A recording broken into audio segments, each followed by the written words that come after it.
O domingo de Páscoa amanheceu cinza, mas eu ainda tinha a esperança de um momento em família. Arrumei meus filhos com o melhor que tínhamos. Não era muito, mas estava limpo e com amor. Quando estacionei em frente à casa da minha irmã, o portão branco automático se abriu lentamente, como se até ele hesitasse em nos receber. Lá dentro, a decoração de revista saltava aos olhos. Era como entrar num episódio de programa de decoração de luxo.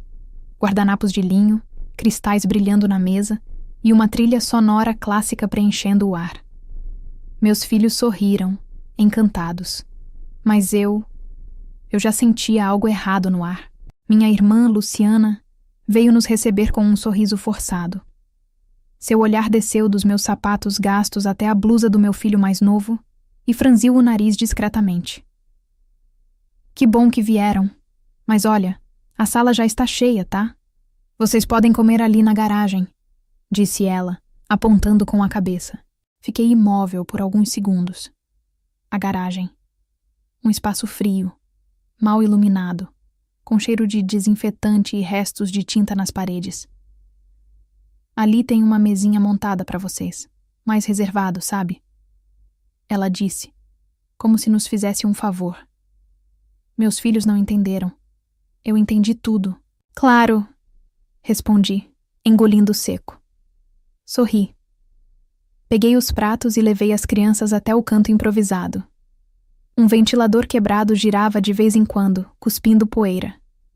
A mesa tinha um pano de plástico com estampa de galinhas. O contraste com o faqueiro dourado lá dentro me rasgava por dentro. Meus filhos tentavam disfarçar. O mais velho disse, "Mãe, tá legal aqui. A gente tá junto." E eu quis acreditar. Mas meus olhos estavam fixos na fresta da porta, por onde via os risos, os brindes, o som dos talheres caros batendo nos pratos. Como se estivéssemos separados por um abismo invisível. Enquanto comíamos empadão e salada fria, ouvi Luciana dizer, "Ai, ainda bem que eles não estão aqui na mesa. Sabe como é, né? Barulho de criança." Meu peito doeu. Eu sabia. Sabia que, para ela, nós éramos o incômodo. O detalhe feio da foto perfeita de sua Páscoa de fachada. Tentei não deixar transparecer. Mas quando olhei para meu filho mais novo, ele estava com os olhos marejados. "Por que a tia não gosta da gente, mãe?" Sussurrou. Aquilo me quebrou. Peguei sua mão e disse, "Ela não sabe amar direito, filho, mas a gente sabe." E sorri, do jeito que só mãe sabe sorrir com o coração partido. Terminamos de comer em silêncio. Eu queria sair dali, mas também não queria causar. Levantei, organizei os pratos, limpei a boca das crianças com guardanapo. "Vamos agradecer a tia, tá bom?" Disse, tentando manter a educação que minha mãe me ensinou, mesmo que ela já não estivesse ali para ver. Fomos até a porta. Luciana nem levantou do sofá. Apenas acenou com a taça de vinho na mão e disse, "Tchau, gente. Depois a gente se fala." Ninguém nos acompanhou até o portão. Ninguém ofereceu sobremesa. Ninguém sequer perguntou se as crianças estavam bem. Éramos invisíveis. Entrei no carro com um nó na garganta. Liguei o motor, mas deixei ele ali, funcionando, enquanto respirava fundo. Meus filhos cochilaram no banco de trás, cansados. Olhei pelo retrovisor e vi minha irmã rindo com os convidados. E naquele momento, uma decisão amadureceu dentro de mim. Eu não imploraria mais por amor. Não pediria mais um lugar à mesa. Porque o que eu tinha ali, dentro do meu carro velho, era mais verdadeiro do que tudo aquilo. Era amor que não precisa de porcelana nem vinho caro. Era amor com arroz, feijão e abraço apertado. Era real. Estava prestes a dar ré, quando vi um carro preto parar em frente à casa. Um sedã luxuoso, com vidros escurecidos. O motor silenciou, e por um instante tudo pareceu congelar. A porta se abriu lentamente, e meu coração quase parou. Reconheci aquele homem. E Luciana também. Ela saiu correndo até o portão, cambaleando nos saltos finos. "O que você está fazendo aqui?" gritou. O homem, alto, elegante, desceu com calma. Trazia nas mãos uma pasta de couro, e no rosto, um sorriso frio. Viemos acertar umas pendências de família, disse, olhando diretamente para mim. Luciana tentou impedir, mas ele passou por ela com elegância e firmeza. Parou ao lado do meu carro e disse: Você é a irmã da Carolina, certo? Confirmei com a cabeça. Preciso falar com você, aqui fora mesmo. Meu sangue gelou. Os vizinhos começaram a espiar pelas janelas. Algo estava para explodir. Me chamo Daniel, sou advogado do seu pai. Ou melhor, do que restou da história dele. Aquele nome caiu como um soco no estômago. Meu pai tinha morrido há 2 anos. E havia nos deixado só mágoas e um testamento que, segundo Luciana, nada nos dava. Será? Daniel abriu a pasta e tirou um envelope. Seu pai deixou uma carta. E também uma cláusula no testamento que foi ignorada, mas agora legalmente precisa ser cumprida. Luciana, pálida, tentava sorrir. Não é momento para isso. Mas ele nem a olhou. Seu pai disse que quem cuidasse da mãe dele nos últimos anos teria direito à casa do sítio em Atibaia e metade do que restava em aplicações. Segundo os registros, foi você quem esteve lá. Tem recibos, fotos, testemunhas. Ele pode ter sido ausente, mas quis reparar um pouco. Minhas mãos tremiam. Eu cuidara da minha avó até o último suspiro. Enquanto Luciana viajava para a Europa, eu limpava feridas e fazia sopas. Nunca reclamei. Fiz por amor. E agora, parecia que aquele amor, finalmente, ia florescer em justiça. Luciana riu nervosa. Isso é ridículo. A casa já é minha. Tudo sempre foi meu. Daniel a encarou, firme. Não mais. Legalmente agora metade é dela. E você terá que sair do sítio até o fim do mês. Um silêncio cortante tomou a rua. E dentro de mim, algo começou a se curar. Luciana cambaleou um passo para trás. Pela primeira vez em anos, eu vi medo nos olhos dela. Não era medo da perda material. Era medo de ser desmascarada. O império de controle que ela construiu sobre todos estava rachando. E eu era a rachadura que ela sempre subestimou. Daniel me estendeu uma cópia da carta. Reconheci a letra trêmula do meu pai. Ele dizia que se arrependia por ter permitido que Luciana nos afastasse. Que nunca teve coragem de enfrentar a filha preferida, mas que nos últimos anos viu quem realmente estava ao lado da mãe dele. Você merece mais do que a vergonha da garagem, ele escreveu. Essas palavras queimaram meus olhos. A carta ainda tinha o cheiro do armário antigo da minha avó. Meus dedos tremiam. Mas eu me mantive em pé. Porque agora eu tinha algo que nunca tive ali. Voz. Luciana tentou mudar de tática.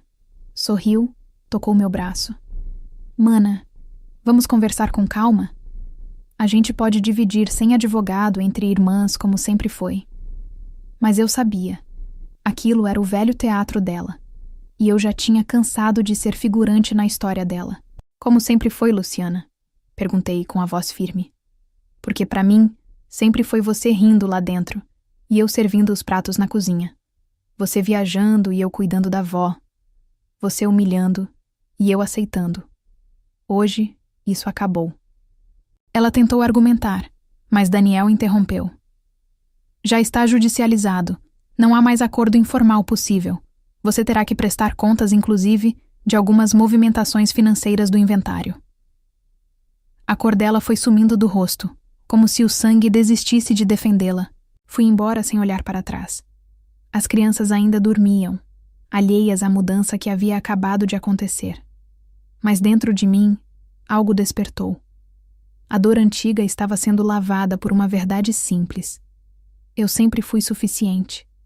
Só estavam tentando me convencer do contrário. Na segunda-feira recebi uma ligação. Era da antiga vizinha do sítio. Carolina, estão dizendo que você ganhou metade da herança. Que bom, meu anjo. Você cuidou tanto da sua avó. Aquilo era mais seu do que de qualquer um. E ali percebi. As pessoas viam. Sempre viram. Com o passar das semanas, outras verdades começaram a surgir. Papéis que Luciana tinha escondido. Contas bancárias omitidas. Presentes que dizia serem do pai, mas vinham do patrimônio conjunto. E o mais cruel, a história da venda da aliança da nossa mãe. Eu só chorava. Era como se todo o passado gritasse por justiça, agora que alguém finalmente o ouvia. Conversei com Daniel quase diariamente. Ele era firme, mas empático. Nunca prometia milagres, mas agia com precisão. Pela primeira vez, alguém me defendia sem esperar nada em troca. A audiência foi marcada. Eu tremia só de pensar. Luciana contratou o melhor advogado da cidade. Tentou adiar, tentou intimidar. Mas a justiça, às vezes, se veste de paciência. E quando o dia chegou, eu estava pronta. Não pela vitória, mas por mim.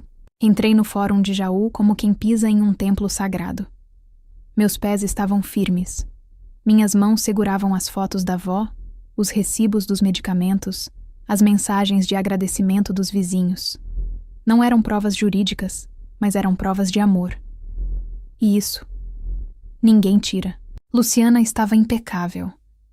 Blazer bege, salto caro, maquiagem perfeita. Mas seus olhos denunciavam o medo. Ao contrário dela, eu usava uma roupa simples. Cabelos presos. Nenhum acessório. Só a dignidade no olhar.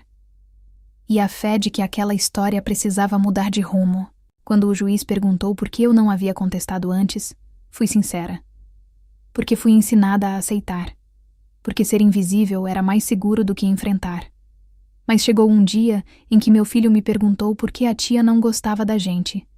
E eu não soube responder. A sala ficou em silêncio. O juiz abaixou os olhos.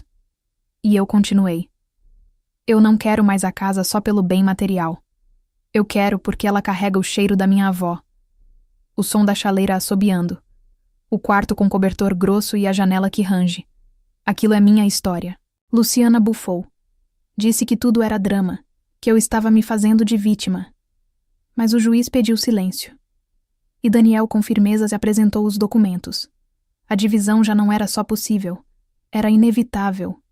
Pela lei, pela verdade, pela memória de quem partiu. Se Voste assentiu que foi excluída de onde deveria ser acolhida, comenta aqui. Às vezes, a família que mais fere é a que carrega nosso sangue. E ter coragem de se levantar, mesmo com medo, muda tudo. Curte e compartilha essa história se ela tocou o seu coração até aqui. A decisão saiu dias depois. O juiz reconheceu meu direito à metade da herança e determinou que Luciana prestasse contas de todos os valores movimentados desde a morte do nosso pai. Mais do que isso, reconheceu o papel que tive nos cuidados da nossa avó. Emocionei-me. Luciana saiu do fórum sem me olhar.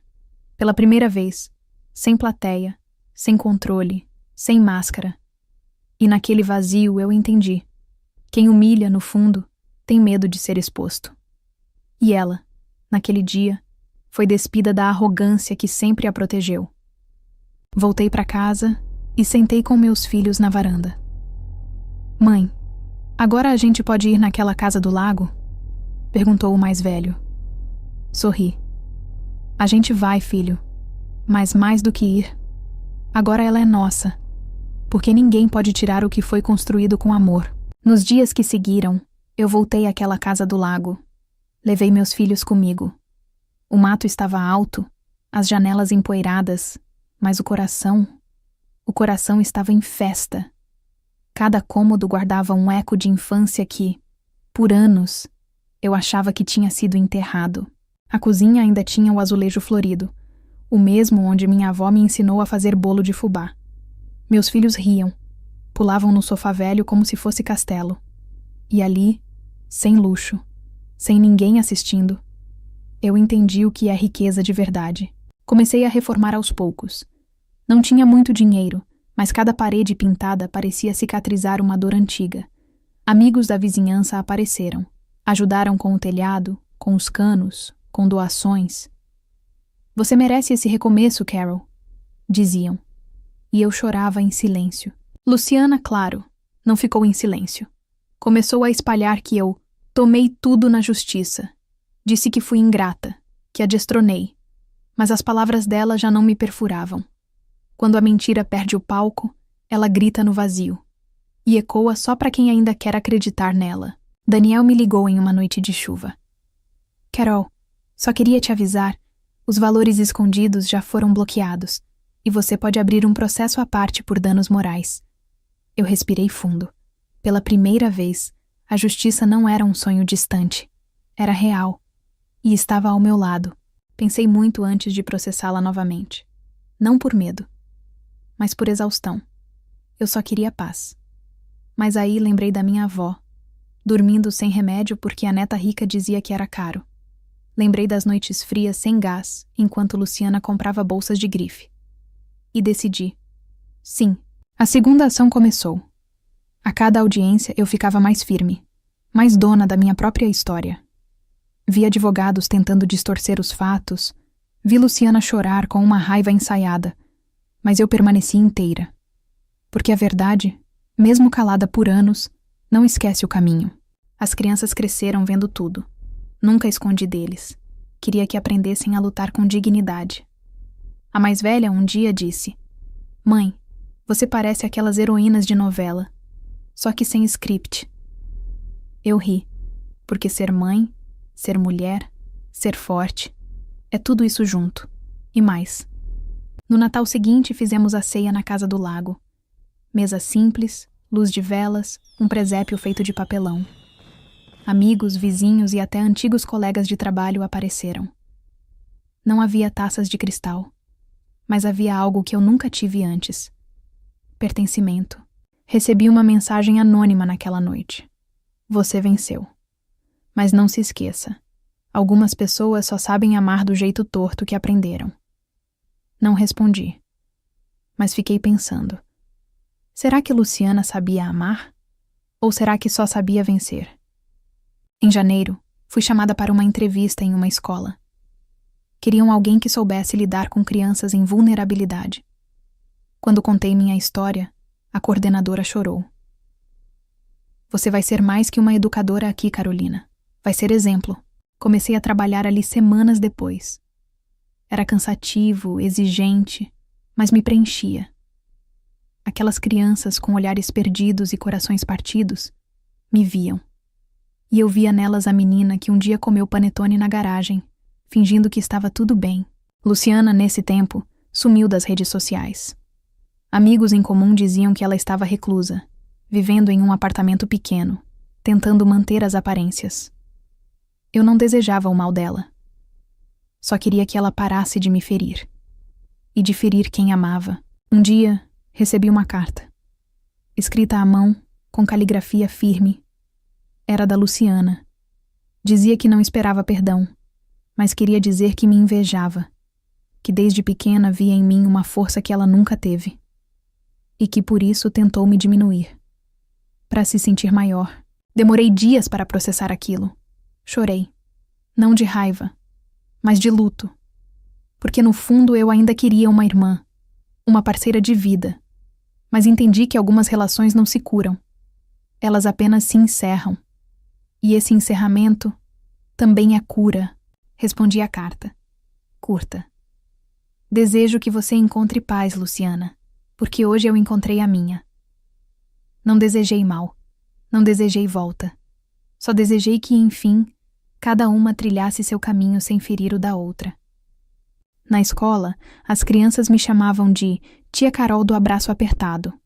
Eu ria, porque era isso mesmo. Eu aprendi na dor que o que falta em muitos lares não é comida nem brinquedo. É afeto, é escuta, é a coragem de dizer, eu vejo você. Em uma reunião, a diretora me pediu para contar minha história às outras mães. Relutei. Tive vergonha. Mas quando comecei a falar, percebi os olhos marejados, os suspiros, os acenos silenciosos. Eu não estava sozinha. Nunca estive. Só achava que estava. Uma das mães me abraçou ao final.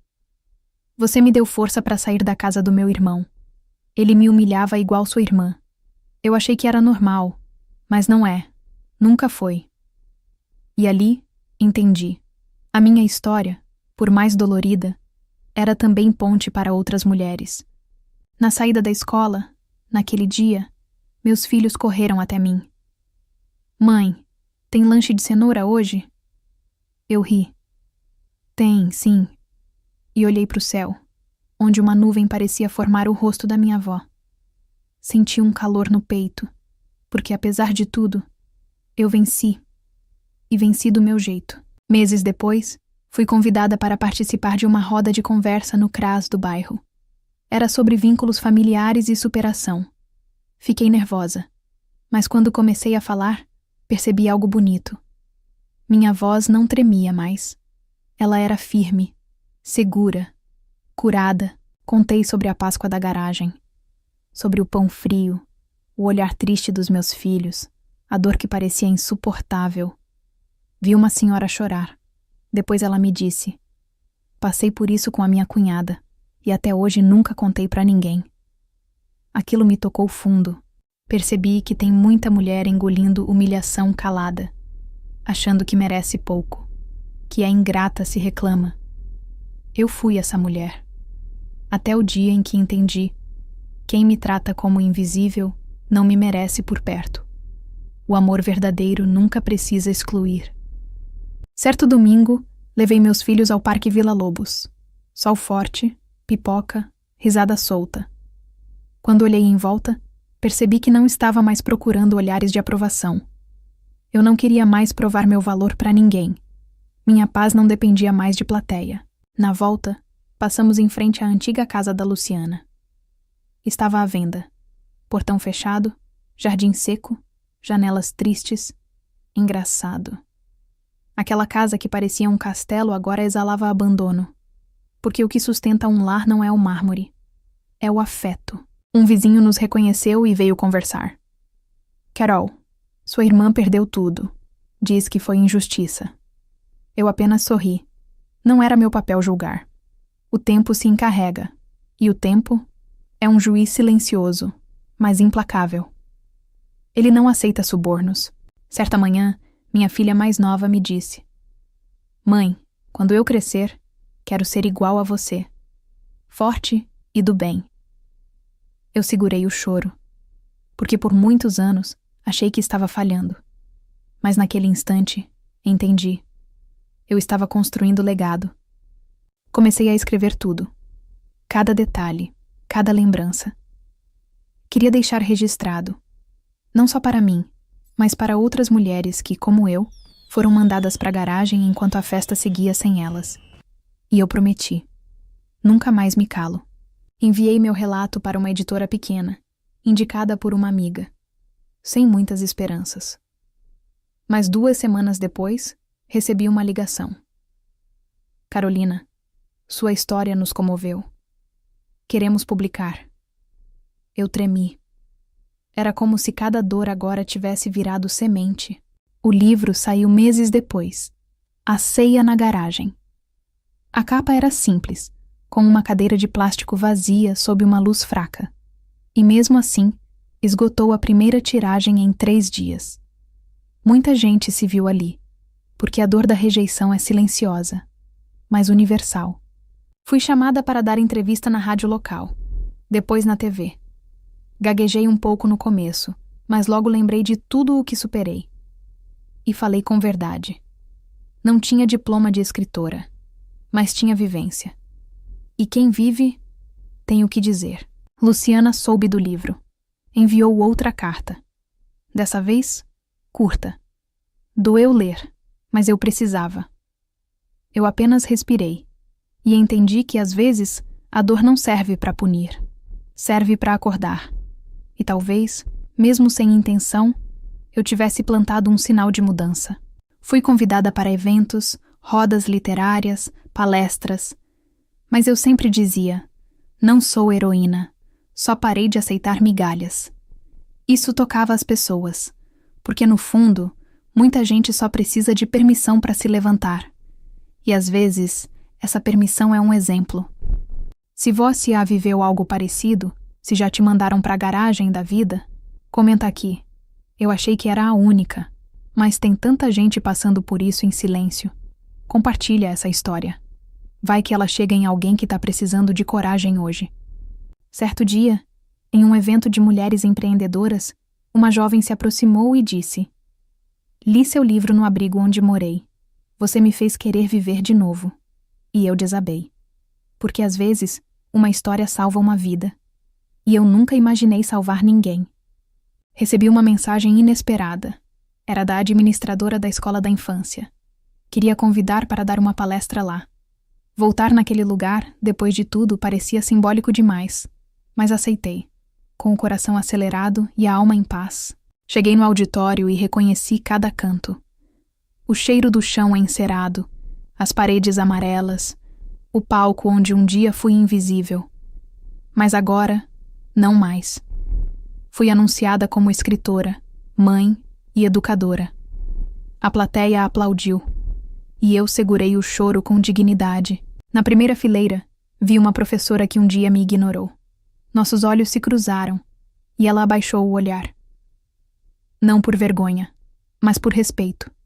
Porque a vida dá voltas. E quando damos a volta por cima, quem tentou nos diminuir precisa aprender a olhar de novo. Ao final da palestra, um menino levantou a mão. Tia, a senhora chorou no Natal? Eu sorri. Chorei sim, meu amor. Mas às vezes o choro é o jeito do coração lavar a dor e fazer espaço para a esperança. A plateia ficou em silêncio. E eu senti. Aquela fala ficou... Voltei para casa e encontrei meus filhos fazendo um cartaz. A melhor mãe do mundo. Simples, com canetinha. E ali, mais uma vez entendi. Eu não perdi uma família. Eu construí a minha. Com amor, coragem e a verdade que ninguém mais vai me tirar. Pouco tempo depois, fui convidada para uma feira literária em Campinas. Era a primeira vez que sairíamos da cidade por causa do meu trabalho. Os meninos estavam empolgados. E eu... ainda me perguntava se tudo aquilo era mesmo real. Chegando lá, vi meu nome em um banner gigante. Autora convidada, Carolina Mendes. Quase chorei. A mulher que um dia comeu escondida na garagem agora era homenageada. E não por dó, mas por força, por verdade, por transformar dor em palavra. Após minha fala, uma senhora de cabelos brancos me chamou. Sou mãe da Rejane. Ela foi colega da sua irmã. Só queria dizer...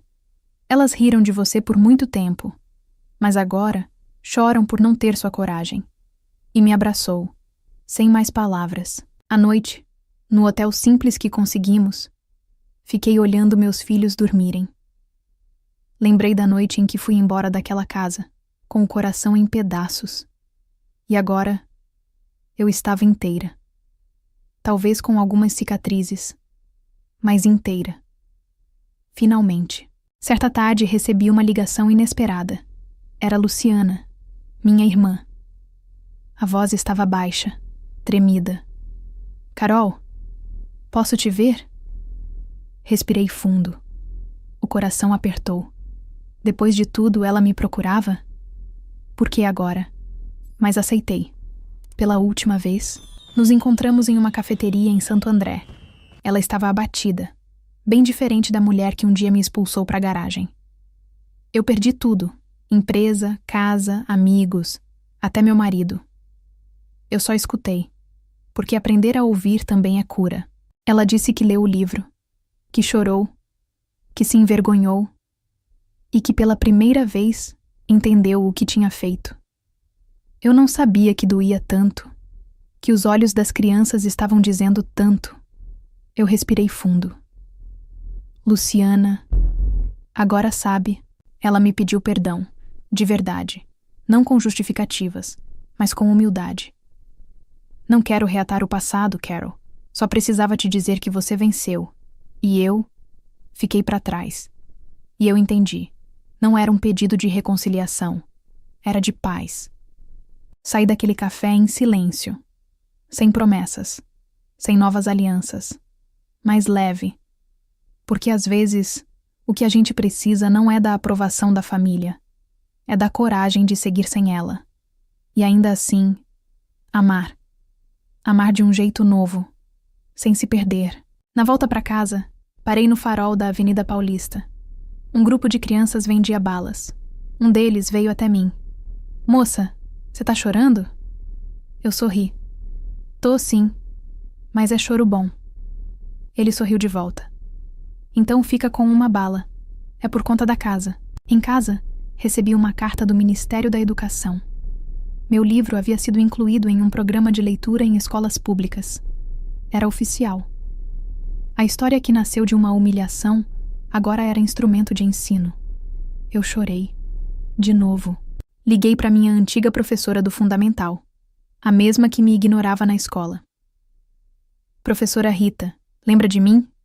Ela ficou muda. Depois respondeu.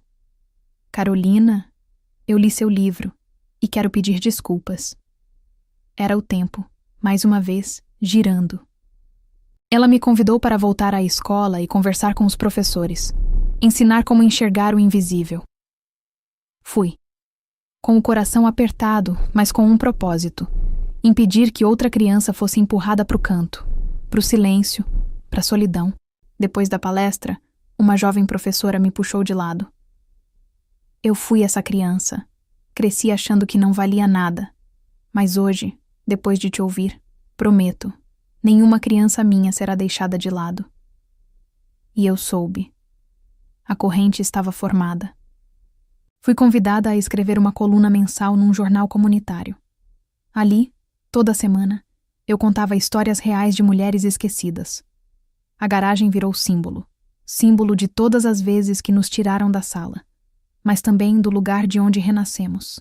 Comecei a organizar um grupo de apoio. Filhas da garagem. Mulheres que passaram por abandono, rejeição, solidão. Nos reuníamos no centro cultural da cidade. Cada encontro, uma cura. Cada história, uma chama acesa em meio à escuridão. Um dia, em meio ao grupo, uma mulher disse: achei que meu destino era servir a todos e ser amada por ninguém. Mas sua história me deu coragem de me escolher. Aquilo me destruiu e me refez. Porque, no fundo, é sobre isso. Se escolher. Meus filhos cresceram com orgulho. Um entrou na faculdade de História. O outro virou músico. E sempre diz: mãe, você é minha maior referência. Você me ensinou que amor não precisa de luxo, só de verdade. E eu entendi. Minha missão se cumpria. Voltei a andar por lugares onde um dia fui diminuída. Mercados, igrejas, ruas. Mas agora, minha postura era outra. Não mais ombros curvados. Não mais medo de olhares. Porque quando a alma se ergue, ninguém mais consegue fazer a gente caber no lugar de antes. Lembrei daquela tarde fria de Páscoa. Do pão duro, do garfo de plástico, do silêncio imposto. Mas agora, tudo tinha mudado. Porque o que era para ser uma cena de humilhação virou o começo da minha liberdade. A garagem me salvou. E hoje, eu entendo isso. Num domingo, recebi uma mensagem de voz da Luciana. A voz embargada. Hoje é Páscoa, e a sala está cheia, mas vazia sem você. Meus filhos perguntaram por aqueles primos barulhentos. E eu não soube o que dizer. Respirei fundo. E apaguei. Não por mágoa, mas por paz. Porque às vezes, não responder é a resposta mais amorosa que conseguimos dar. Eu não queria reabrir feridas, apenas seguir. No meu silêncio havia uma escolha: não voltar mais à sala que me expulsou. Naquele mesmo domingo fizemos nosso almoço de Páscoa. Simples. Com arroz, frango assado e uma sobremesa improvisada com o que tinha em casa. Mas havia algo ali que nenhuma louça de cristal podia comprar. Presença. Riso. Verdade. Enquanto os meninos lavavam a louça, sentei no sofá, coberta com a manta que herdei da avó, e pensei: quantas mulheres já foram empurradas para a garagem, para o fundo, para o silêncio? E me veio uma ideia que mudaria tudo outra vez. Criei um projeto social, Mesa Completa. Um programa para reunir famílias afastadas, reconstruir pontes e oferecer dignidade para a mãe solo e seus filhos. O projeto foi ganhando força. E logo, já tínhamos apoio de empresas e ONGs. Fui convidada para falar em uma conferência internacional, em Lisboa. Meu coração disparou. Embarquei com medo, mas também com uma coragem nova. Em cada fala, lembrava da garagem. Era como se aquela versão de mim me empurrasse para frente. No final da conferência, Uma mulher com sotaque português me abraçou forte. Você contou minha história, só que eu nunca tive coragem de escrevê-la. E naquele momento entendi. Minha voz não era só minha. Era a de muitas silenciadas. De volta ao Brasil, fui convidada para uma entrevista ao vivo num canal de TV. A jornalista me perguntou: se você pudesse voltar naquele domingo de Páscoa, o que faria diferente? E minha resposta veio com lágrima: nada. Porque foi ali que tudo começou. As redes sociais começaram a se encher de depoimentos de mulheres que também foram empurradas para longe, rejeitadas, excluídas. A Ir Filhas da Garagem virou movimento. E um movimento, quando nasce da dor, se espalha como verdade. Até que um dia, recebi uma carta, escrita à mão, papel amarelado. Era da minha mãe. Filha, eu vi tudo e não fiz nada. E hoje isso me corrói. Só queria te dizer, você foi maior do que todos nós. E isso me dá esperança. Eu chorei. Muito. Se você já foi empurrada para fora da mesa, ignorada por quem deveria te acolher, comenta aqui. Você não está sozinha. Somos muitas. E juntas, estamos voltando. Pela porta da frente. Peguei aquela carta da minha mãe e guardei numa caixinha de lembranças. Não para alimentar tristeza, mas para lembrar do quanto caminhei, do quanto cresci. E que mesmo em silêncio, às vezes o amor sussurra. Ainda que tarde. Meu filho mais novo me pediu para escrever sobre ele. Conta como você me protegeu, mãe. Como me fez acreditar que eu podia ser alguém. E então, comecei um novo livro. Não sobre dor, mas sobre legado. Sobre continuidade. O título veio fácil. Do fundo da garagem ao topo do mundo. E virou best-seller em poucos meses. As pessoas se conectavam com a superação. Porque no fundo, todo mundo já foi excluído de alguma sala em algum momento da vida. Recebi um convite para falar em escolas de elite. As mesmas que um dia nunca me acolheriam. Agora, queriam ouvir minha história. E eu fui. Mas não mudei meu jeito. Falei com o coração, com a dor crua. E ganhei respeito. Não pena. Em uma dessas palestras, uma aluna levantou a mão. Por que sua irmã fez isso com você? Eu pensei. Porque ela também foi ensinada a competir. A achar que amor tem que ser merecido. E ninguém ensinou ela a amar sem medir. Vi nos olhos daquela menina um entendimento profundo. Ela chorou. E depois me escreveu. Quero ser irmã melhor. Você mudou meu jeito de ver minha própria família. E assim entendi. A cura é uma corrente. Vai de um em um até virar onda. Minha história foi adaptada para o teatro. Vi pela primeira vez uma atriz representando aquela cena da garagem. E foi como reviver tudo. Mas desta vez, de pé, na plateia, aplaudida, reconhecida. Era o mundo pedindo desculpas. Em cena aberta. Ganhei prêmios. Sim. Mas nada superou a mensagem de uma moça do interior da Bahia. Você me salvou, Carol. Eu ia desistir da vida. Mas te ouvi e resolvi tentar mais um dia. E foi ali que entendi. Minha história não era só minha. Hoje olho no espelho e vejo outra mulher. Com rugas, sim. Com marcas. Mas com olhos que aprenderam a enxergar além da dor. Porque quando a gente sobrevive ao fundo do poço, cada degrau vira altar. E a garagem virou santuário. Naquela mesma garagem onde tudo começou, hoje temos uma placa. Em madeira simples, feita pelas crianças do projeto. Aqui nasceu uma mesa onde todos cabem. Não há luxo, mas há lugar. E às vezes, isso é tudo que alguém precisa. Meu filho mais velho passou no vestibular. Ele quis comemorar ali, com os amigos, no mesmo canto que antes nos abrigava do desprezo. É aqui que me sinto em casa, mãe. Aqui tudo começou certo. E eu sorri. Porque ele entendeu o que importa. Recebi um convite da Luciana. Um almoço em família, novamente na casa da minha mãe. Hesitei, mas os meninos me incentivaram. Vai, mãe. Agora você vai como convidada. E não como mendiga de afeto. Doeu. Mas era verdade. Cheguei com passos firmes. Vestida como sou agora. Uma mulher que carrega cicatrizes como medalhas. A porta foi aberta com olhos cheios de vergonha. Ninguém disse nada, mas o silêncio era denso, quase uma confissão. A mesa estava posta, igual antes, mas dessa vez um prato estava com meu nome. Um gesto simples, mas que dizia: "Te vimos." Sentei sem pressa. Os meninos ao meu lado, e ninguém, absolutamente ninguém, ousou falar da garagem. Luciana tentou puxar assunto. Contou sobre viagens, negócios, os filhos crescendo. Eu ouvia, mas sem me abalar, porque agora eu sabia quem eu era. E quando você se conhece, ninguém pode te encolher de novo. Mamãe segurou minha mão em silêncio. Seus olhos diziam mais do que suas palavras poderiam. Pela primeira vez, eu senti que ela me via inteira.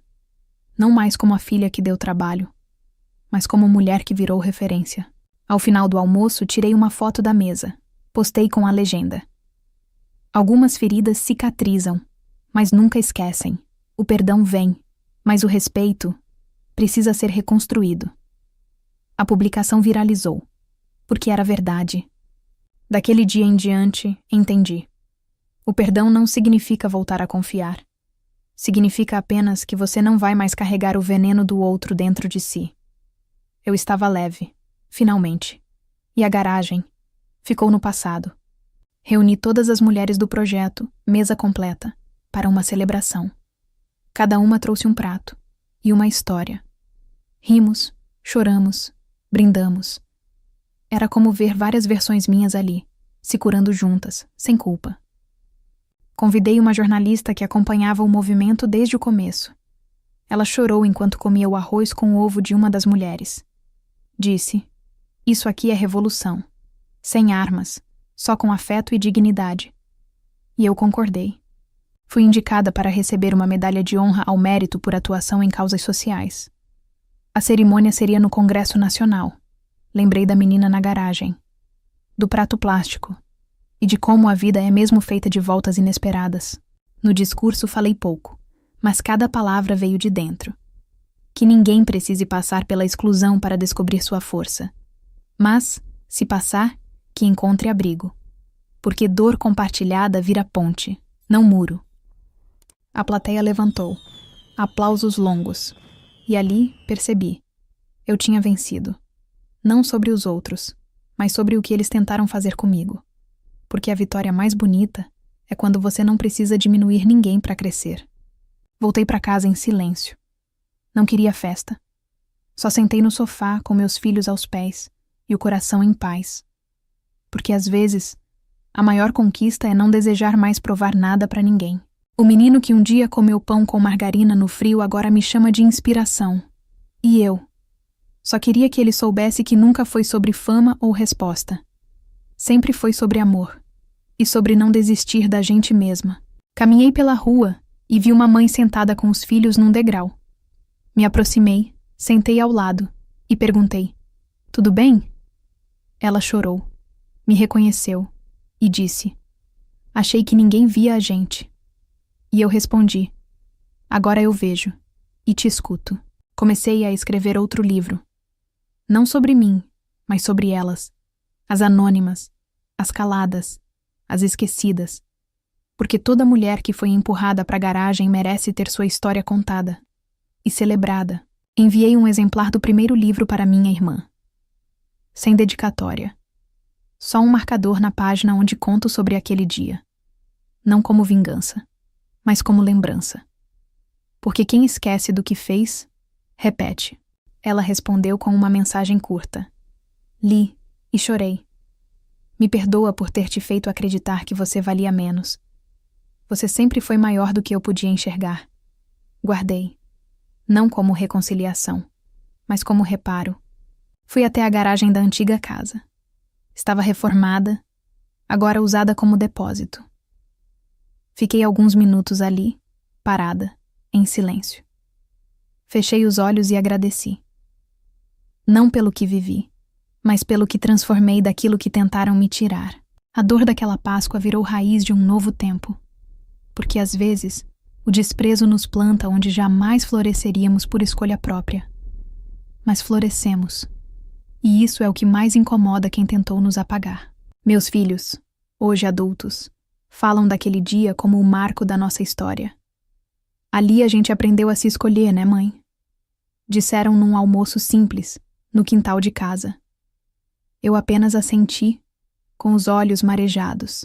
Recebo cartas, vídeos, mensagens todos os dias, de mulheres e homens que também foram levados à garagem da vida, que também foram excluídos, diminuídos, calados, mas que agora sabem, não estão sozinhos. Abri um centro comunitário chamado Porta Aberta. É lá que abrigo histórias. E nelas, encontrei curas que nem sabia que precisava. Cada prato servido ali carrega um pedaço de mim. E de tantas outras que caminharam invisíveis. Minha mãe faleceu em paz. Me deixou uma carta. Nela escreveu: Você me ensinou que amor não tem herança, tem presença. Obrigada por me mostrar o que eu não quis ver. Chorei 3 dias, mas chorei diferente, em paz. Luciana se afastou novamente. Talvez por orgulho, talvez por vergonha, mas eu não carrego mágoa, porque eu me curei onde ela ainda se esconde.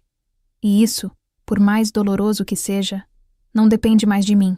Hoje, quando ouço sobre família perfeita, eu sorrio, porque descobri que perfeição não está nas aparências. Está nas imperfeições acolhidas com verdade. Minha família é real, e por isso é forte. Não desejo vingança a ninguém. O que eu vivi me transformou. O que fizeram comigo me moldou. Mas o que eu escolhi fazer com isso me libertou. E essa liberdade, ninguém nunca mais vai me tomar. Se você já foi excluído de uma mesa, empurrado para a margem ou tratado como invisível, comenta aqui. Você não está sozinho. Compartilha essa história com quem precisa lembrar que o amor verdadeiro nunca nos coloca para fora. Ele sempre convida para entrar.